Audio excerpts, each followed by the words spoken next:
We're in Numbers, the 13th chapter, going through the 15th chapter. As promised, I wanted to sort of focus on this concept of refinement and improving yourself, spiritual maturity, et cetera, that this example of coming to the land and the indecisiveness of the leaders to want to go in. We mentioned it last night that these individuals, something happened that caused them to not want to go in. And, we sort of theorized a little, maybe it's the fact that they had it so good in the desert, they had Hashem's presence, they could study Torah, et cetera, et cetera. But really this comes down to a fundamental, and I think Joe mentioned it yesterday, in this fundamental idea that they simply lack the faith. Now, let me build it up and you'll know where I'm going. Obviously, this is coming into the month of Tammuz. This month of Tammuz is known Kabbalistically as this idea of bright light and heat. It's the longest days of the year. They're very hot. It is right now here in Texas and all over the United States, very hot. And the theme of this lesson is going to be about purifying and refining ourselves to maturity or spiritual maturity. If you remember last week in the text, we were talking about the menorahs and how the menorah, each one of the lamps represented the eyes, the ears, the nostrils, and the mouth. And that the highest of all of those was the eyes, is the visual element of our human body. And the eyes, it says, are the light of the soul. And so much of our psychology, our psyche, and our mind is controlled by what we see and how we perceive things. And as I said, the highest of all is the eyes. Now, according to the vision that Hashem showed Moses, it initiates a series of parshot after this last parshot of Baha'alatacha, where God showed Moses a vision of the menorah. It initiates this series, which we'll see sort of repeated over the next few parshas.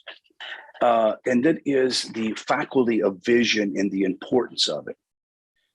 As we discussed presently, this certainly is going to apply to this text as well. And why? Because the theme itself is spying out the land. How do you spy without vision? You have to see. And with that, it also implies something coming up in the next portion of Korach. Now, you remember in Korach, we find that Korach rebelled because he was actually deceived by his own vision. Now, while all the children of Israel, quote, saw that the staff of Aaron sprouted in Huchas, we learned that when for example, the sprinkling of the blood of the red heifer, the priest had to look toward the entrance of the sanctuary. Or while the bitten Israelites, remember when the snakes bit them in the wilderness and they had to gaze in the bronze figure? They had to gaze upon the bronze figure. Remember Balak in Numbers 22? He saw. It said that he saw. Balaam, he saw. Pinchas, he saw. That is found in the 25th chapter of Numbers. How about the 27th chapter where it says, Hashem said to Moses, go up and see the land that I have given the children of Israel. So what is this about seeing, about spying, and how does that tie into the theme of spiritual maturity and it being accomplished through personal refinement? The theme of Shelach Lecha is actually about this. It's about what you see and what you perceive by your eyes. And the parsha begins with God telling Moshe, to send the men who will spy out the land of Canaan, which I'm giving the children of Israel. Now, the Parsha ends with the passage recited by every Israelite in the Shema. That is, in the morning and the evening, they say, and they will make for themselves tzitzits on the fringes of the garment, and you shall look. We talked about what was the purpose of the tzitzit, was to look and remind them of the Torah and the commandments, to look at the fringes of their garment. And it says, and you shall look at it and remember all the commandments of Hashem, and you shall do them. You shall not go spying after other hearts. Spying after your hearts and after your eyes, that you would go astray. The same word for spying occurs in the opening and closing of the verses of the Parsha, highlighting the importance of the theme of vision throughout the Parsha. Now, the tzitzit are a remedy for the faculty of sin, and that is the sin that is produced by your vision. That's why we talk a lot in Jewish circles with men to guard their eyes. Men are very visual people, and that we have to guard our eyes when it comes to things that would entice you to do some type of sexual sin or to lust after something that wouldn't be appropriate. Now, Rashi comments on the latter verse, which is found in Numbers, the 15th chapter, verse 39. It says, the heart of the eyes of the spies for the body, and they acted as the body agents in sinning. The eye sees, the heart desires, the body carries out the sin.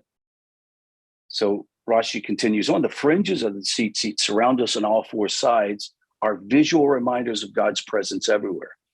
Now, the blue thread that is in the tzitzit is the color of the sea or the ocean, which would be the reflecting of heavens. We all know when we go to the ocean, it's blue, and it's not so much that the water is blue, but it's reflecting the heavens, and it reflects the seat of the glory of Hashem.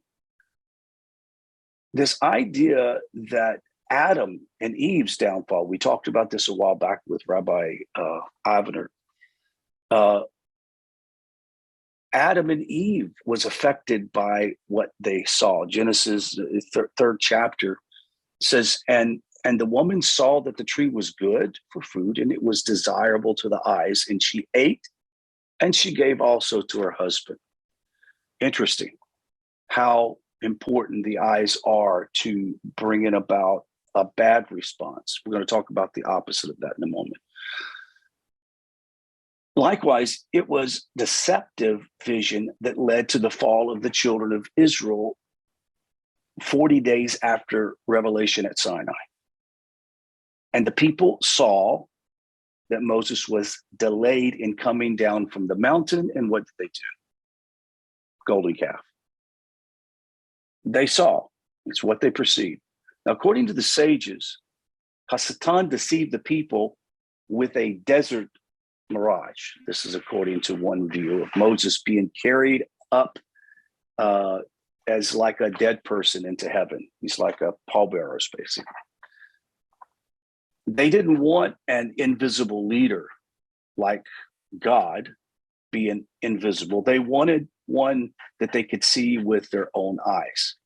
If you'll notice, if you go to Exodus, the 32nd chapter, verse 1, it says, and the people gathered against Aaron and said, raise and make us gods who will go before us.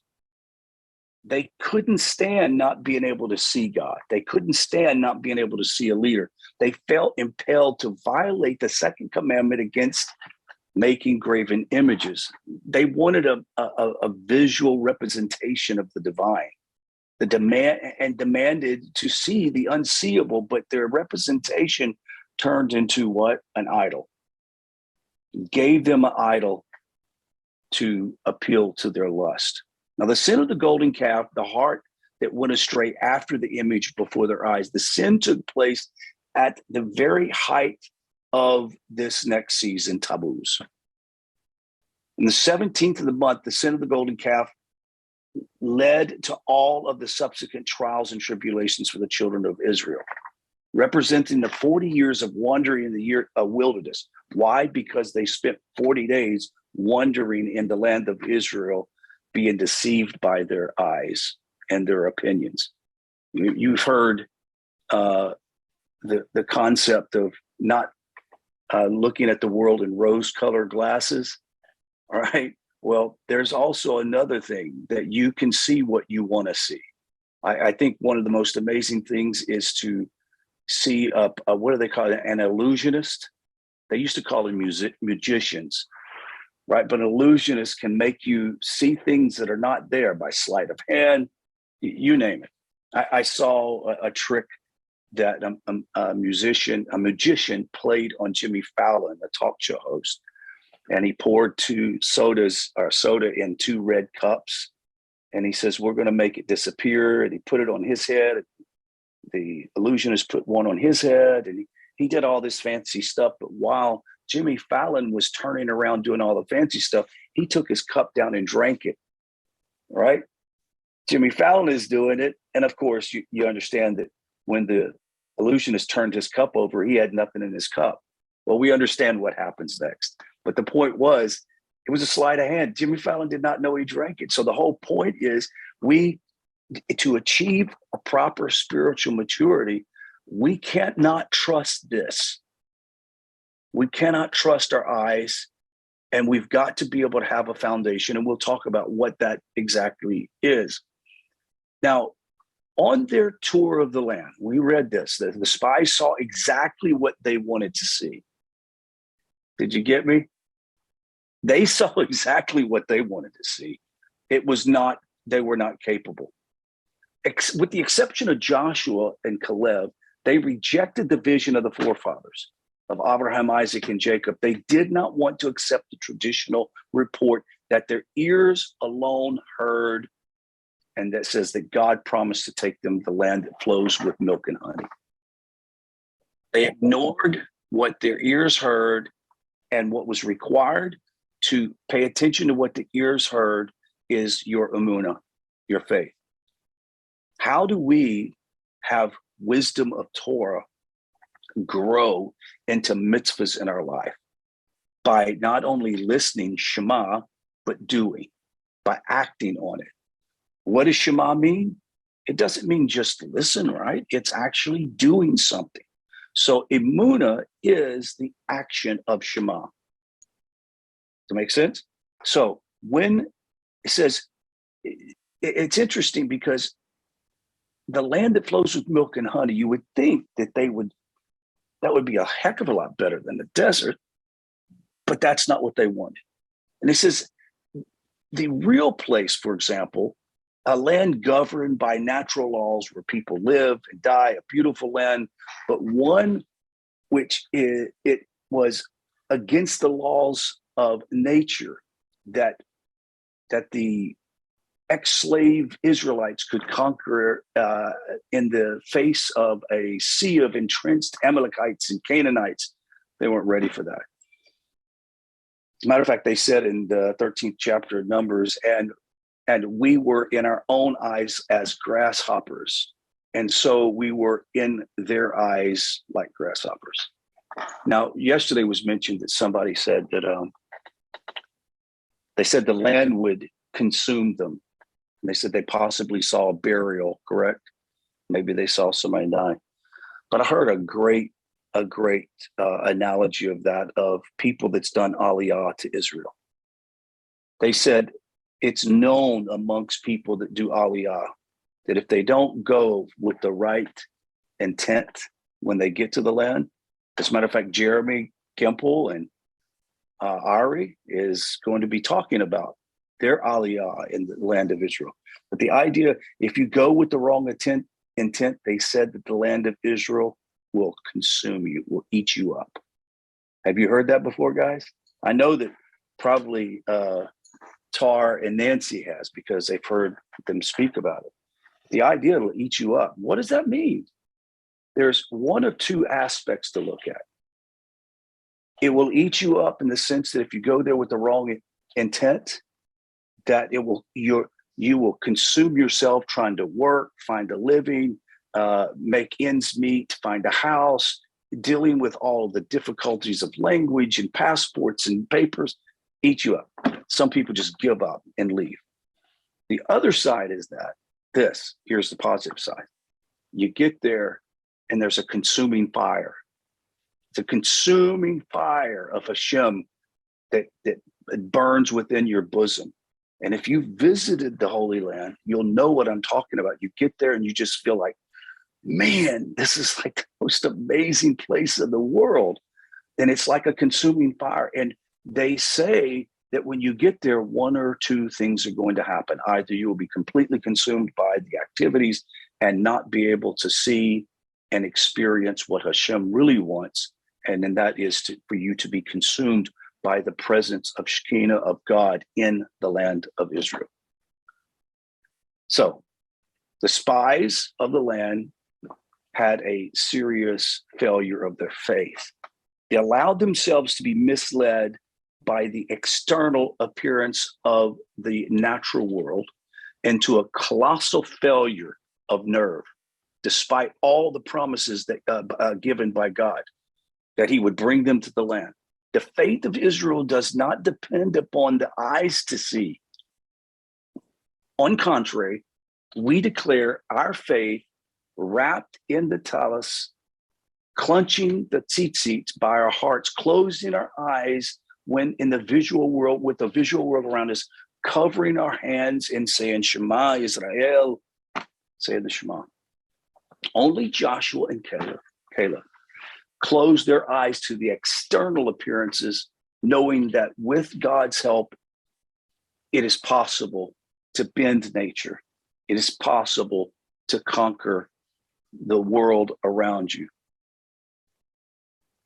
You see, when the spies went in, they saw regular country, houses, roads, forests, mountains. But Rabbi Nachman says something. He says these actual stones and houses that we're actually seeing, yet in reality, the law of the land is totally beyond nature. It's not about sticks and stones and bricks and mortar. Deuteronomy 11 says, a land that Hashem, your God, cares for constantly. The eyes of Hashem, your God, are upon it. We've heard that from the beginning of the year until the end of the year. Hashem's eyes is on the land of Israel. Every Israelite recites the law of the land when they say the Shema twice daily, morning, evening Shema. And it says, if you will surely listen to my commandments, and I will give you the rain in your land in its season, and you will eat and be satisfied. Guard yourself, lest your heart, what seduces you, and you go astray, and you will lose that good land which Hashem is giving you. You see, maybe the spies feared that the people couldn't live up to that spiritual level. Have you ever thought about that? Maybe they thought, you know what? I think if we get over there, it's going to destroy us as a nation. We can't do this. We're not ready yet. I don't think that they didn't want to go. They just weren't ready for it. As leaders of their tribes, the spies conducted an ingenious operation of public opinion manipulation, which we've heard bantered around for the last few years. They developed a masterful fake news, a false narrative, using skillfully chosen words to implant in the people's mind a vision of impossibility to achieve their natural destiny. Notice they didn't lie, did they? They didn't lie about the land. It's just the way it was said, right? That's what evil speech is, by the way. Evil speech is often cloaked with element of truth. And it's said in such a way that somebody's going to, what did they mean? And here's a good example. Someone, say Mary Lou, comes to me and we're just chit-chatting. And she goes, how's Tar been doing? And Nancy. And I go, whew, Tar and Nancy. Pretty good. Right? Right? That's how it works. It's like That's what they did. They come to the people and they go, whew, we got back. Yeah, you see the fruit, but man, it felt like crickets, right? They said it in such a way that they just masterfully controlled the people's opinion. It's really unfortunate, but we're all human beings and we can all be manipulated. That's one of the things that we have to remind ourselves, kind of maybe a bit off script, and that is we live in a society of fake narrative news all the time, right? Every political party has their own agenda to push a certain idea, right? And we've got to guard ourselves and not be deceived by what we see and what we hear on news and around us in politics. Like we were talking, Gabrielle was talking about the school shooting. I liked his ideas. Let's wait till the facts come in to really know what opinions we should have. Because, as Joe said, there's conspiracy theories out there. But how do we keep ourselves from being deceived? Well, we keep ourselves from being deceived by refining the senses, refining our ears, refining our eyes, refine what we perceive with our faculties, refine our speech. And in all of these things, how do we refine them? We refine them by bringing ourselves in tune with the Torah, with the knowledge of Hashem and faith in Torah. I don't know how many of you guys have real sensitive ears for music. I don't know. Can I see? Can you hear when something's out of tune? Tell me, do you know? Yeah. The other day I was listening to a little short video, and there was a man playing a piano. I mean, beautiful, masterful, like in a mall. But it was out of tune to such a level that I couldn't hardly enjoy it, right? It was like, just slightly. So I just made a comment, brilliant playing, but for crying out loud, somebody tuned that piano and somebody got angry at me. It was like, well, you totally missed the purpose of the whole video. I was like, no, I didn't. Just tune the piano, tune the piano. But that's how we are. Those of us who are in tune with Hashem and have our knowledge elevated, that we are connected by our own divine spark that's with us to the divine essence of Hashem. And when something is slightly out of tune, we know it. We know it. We're not going to be deceived. We watch something on news, we hear something, somebody says, did you hear this or that? You're going to know. It's like having a tuning fork and compare it to a note. If it's off, it's off, you know. But we cannot afford to be deceived by our faculties. So what do? Let's strive to continue working hard in our studies, our relationship with each other, and a constant place of refinement of our mind and our soul in prayer and meditation, connecting with God. I know it sounds like a cliche when I talk about, and I've said this often, that we need to elevate our conscious, but that's all it is. It's what's going on in your gray matter. Are you connecting with Hashem all the time, or is it just once or twice a week? When you go outside to pick a rose, are you automatically thinking, bless you, Hashem? What an incredible blessing. Or I'll go outside and I have that swimming pool and getting in that cool water. It's like I can't help myself but to go, thank you, Hashem.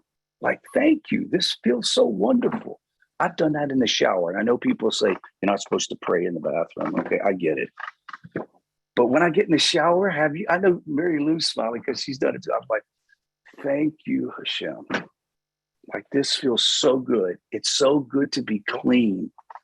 It's so good to be able to bathe. We could be living in a world where you don't even have an ability to shower. You'd have to go grab a pot. I did that last year. Remember us washing ourselves in a pot of cold water in the bathroom? We've done that before. So the whole point is be encouraged. with all the stuff going on around us, with all the negativity going on, don't focus on that.